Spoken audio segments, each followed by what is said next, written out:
Good morning students.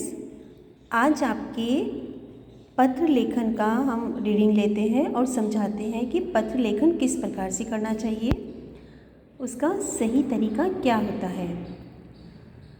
वैसे तो आज का युग टेलीफोन और इंटरनेट का है, संचार के साधनों में बहुत ज़्यादा तेज़ी आई है, फिर भी जो पत्र होते हैं वो अपना महत्व रखते हैं।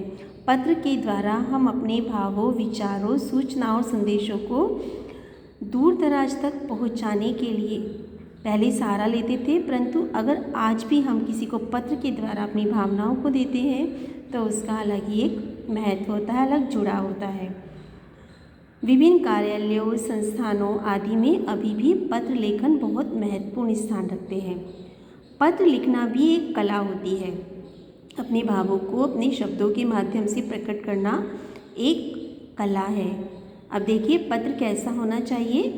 पत्र की भाषा सरल होनी चाहिए, बहुत ज़्यादा गरिष्ठ या बहुत ज़्यादा भारी शब्दों का प्रयोग नहीं करना चाहिए, स्पष्ट होना चाहिए और स्वाभाविक लगना चाहिए।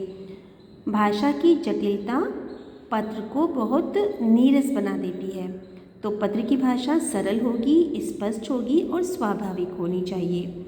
पत्र बहुत ही कम शब्दों में और ज़्यादा भावों को प्रकट करने वाला होना चाहिए। कहते हैं ना, गागर में सागर भरना, वह पत्र की कला मानी जाती है। पत्र लिखने का मूल उद्देश्य क्या है, वो स्पष्ट रूप से होना चाहिए और उसको महत्व देना चाहिए। लेख सुंदर होना चाहिए, स्पष्ट होना चाहिए, विराम चिन्हों का बहुत अच्छे से प्रयोग करना चाहिए, जिससे कि लगे कि जो पत्र लिख रहा है उसको प्रॉपर अपनी भाषा का ज्ञान है। फिर हम पत्र भेजने वालों का जो एड्रेस होता है और अपना एड्रेस, आजकल फ़ोन नंबर भी रखने लगे हैं, वो पूरी तरह से स्पष्ट रूप से और सुंदर सुंदर लेख में होना चाहिए।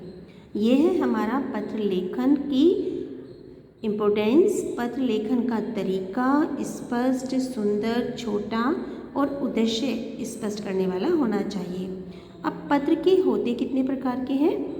पत्र हमारे औपचारिक और अनौपचारिक होते हैं, ये हम सभी पढ़ते आ रहे हैं, औपचारिक, अनौपचारिक। तो पत्र में सबसे इन दोनों प्रकार के ही पत्रों में जो इम्पोर्टेंस है वो है पता और दिनांक।